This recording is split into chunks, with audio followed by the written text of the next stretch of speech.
11 players being a strong team in attack, in defence, in set plays and everything. With Mickey, I spoke to Mickey last week. Referee and officials they come inside, this will be problems, but there is Obregon.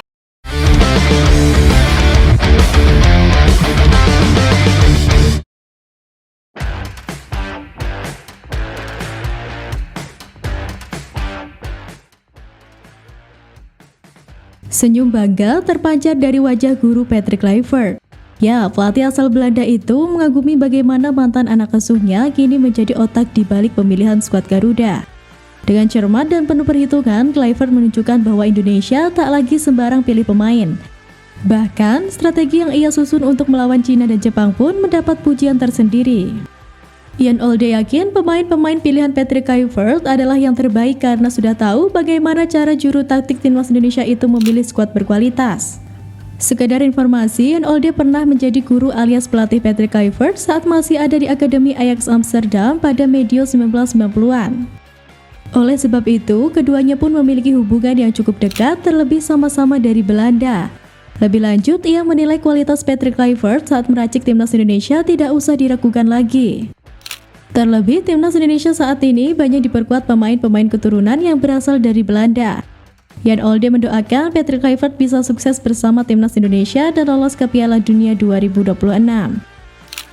Menurut saya, Kluivert akan melakukan tugasnya sebagai pelatih timnas Indonesia sebaik mungkin dan harapannya timnas Indonesia bisa merebut tiket lolos ke Piala Dunia, kata pelatih Dewa United itu.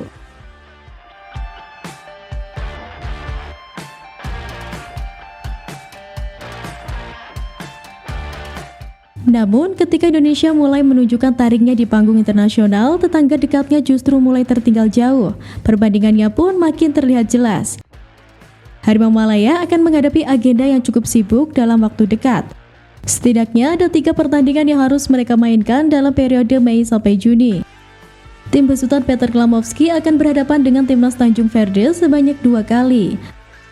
Malaysia juga akan berhadapan dengan timnas Vietnam pada laga kedua grup F kualifikasi Piala Asia 2027. Jelang laga-laga tersebut, Klamovski selaku pelatih kepala sudah memanggil 38 pemain untuk mengikuti pemusatan latihan. Menariknya, ada 1 pemain naturalisasi tambahan di tim asal negeri jiran tersebut. Pemain yang kini baru saja merampungkan proses naturalisasinya adalah Gabriel Palmeiro. Gabriel sendiri kini tengah membela klub kasta keempat Liga Spanyol yakni CD Tenerife B. Ia bergabung dengan klub tersebut dengan status pinjaman dari Las Palmas Atletico.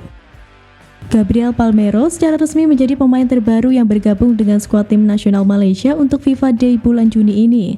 Tulis Sia-Sia Gol. Menurut laporan Sia-Sia Gol, Gabriel sejatinya sudah ikut berlatih bersama Harimau Malaya sejak Maret lalu. Akan tetapi proses naturalisasinya belum rampung sehingga batal tampil. Kini semua dokumen perpindahan kewarganegaraan sudah lengkap dan ia sudah bisa membela Harimau Malaya. Di lain sisi, ini membuktikan bahwa level timnas Malaysia dan timnas Indonesia masih berbeda. Pasalnya, skuad Garuda tidak menaturalisasi pemain yang berkarir di Liga Kasta ketiga atau keempat sebuah kompetisi. Karena tak miliki skuad mewah seperti timnas Indonesia, pelatih Malaysia sampai ngamuk. Pelatih timnas Malaysia Peter Klamovski semprot pihak-pihak yang mengkritiknya soal pemanggilan pemain ke tim nasional. Sebelumnya, Klamovski panen kritik dari publik negeri jiran yang merasa tidak puas dengan daftar pemain yang dipanggilnya.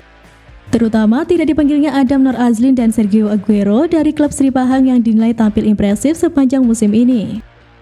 Seolah geram dengan kritik yang ditunjukkan kepadanya, pelatih skuad Harimau Malaya itu pun angkat bicara dengan pernyataan yang cukup menohok. Ia mengaku tidak bisa memenuhi permintaan netizen meskipun ia memiliki 100 pemain dalam daftar panggil. Pelatih asal Australia itu menegaskan tidak bisa memanggil 100 pemain langsung ke tim nasional, harus ada tahapan. Saya punya daftar 100 pemain di tangan saya dan saya juga ingin mengembangkan bakat mereka, kata Peter Klamovski seperti dikutip dari New Straits Times. Selain itu, para pemain juga harus memenuhi kriteria yang ditetapkan Klamovski untuk bisa dipanggil ke timnas. Seperti salah satunya telah ditunjukkan oleh ex-pemain Dewa United yang kini bermain untuk Johor Darul Takzim Junior Elstal. Saya masih memantau semuanya. Junior Elstal berlatih keras setiap hari, intensitas dan hasratnya adalah sesuatu yang saya cari, kata Klamovski. Sedangkan sejumlah pemain dengan penampilan impresif tetapi tidak dipanggil bukan karena tidak masuk kriteria. Akan tetapi menurutnya ada tahapan yang harus dilalui dalam pemusatan latihan timnas Malaysia kali ini. Menurut Kalmovski, sistem pemanggilan pemain ke timnas Malaysia kali ini cukup unik tapi juga memiliki sisi positif. Karena itu, ia berharap para pemain yang belum dipanggil tidak berkecil hati dan tetap berjuang sampai mendapat giliran dipanggil.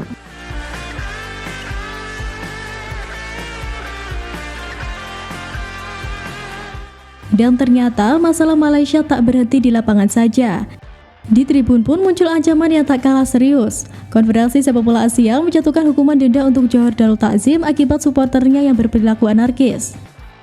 Kabar ini dibagikan laman ASEAN Football melalui unggahan akun X @theasianfootball pada Sabtu 17 Mei 2025.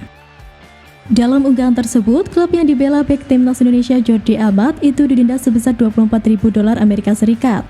Nominal itu sekitar Rp103.000 Malaysia atau sekitar 395 juta lebih, nyaris mencapai 400 juta. Lantas, tindakan seperti apa yang membuat klub tersebut dikenai sanksi denda dengan nominal yang tidak sedikit itu? Menurut laman ASEAN Football, supporter JDT telah melakukan tindakan anarkis berupa pelemparan botol ke lapangan. Aksi tersebut dilakukan para supporter karena merasa tidak puas dengan kepemimpinan dan keputusan wasit. Tindakan tersebut dilakukan selama pertandingan leg kedua babak 16 besar AFC Champions League Elite 2024-2025 melawan Buriram United. Begitulah bunyi unggahan akun X @theasianfootball perihal hukuman denda untuk raksasa Liga Malaysia itu. Media lokal Malaysia Makan Bola menjelaskan sedikit lebih rinci mengenai tindakan anarkis supporter tersebut. Insiden pelemparan botol ke lapangan terjadi di akhir laga ketika wasit menganulir gol JDT yang dicetak Joge Obregon. Pertandingan yang melibatkan JDT melawan Buriram United dalam kompetisi ACLE dinodai oleh insiden pelemparan botol ke lapangan. Tulis Makan Bola.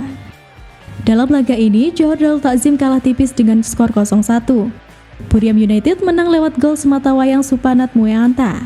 Akhirnya, Johor Darul Takzim tersingkir dari turnamen setelah pada leg pertama yang digelar di Thailand berakhir imbang 0-0. Saat Indonesia melangkah maju dengan visi, talenta, dan pembenahan sistem, Malaysia justru sibuk meredam konflik demi konflik. Kini bukan hanya permainan yang menjadi penentu kemenangan, tapi juga bagaimana sebuah negara mengelola sepak bolanya dengan hati dan strategi. Pertanyaannya, siapa yang akan bertahan di ujung pertarungan panjang ini? Garuda yang terus terbang tinggi atau harimau yang terjebak dalam kandangnya sendiri?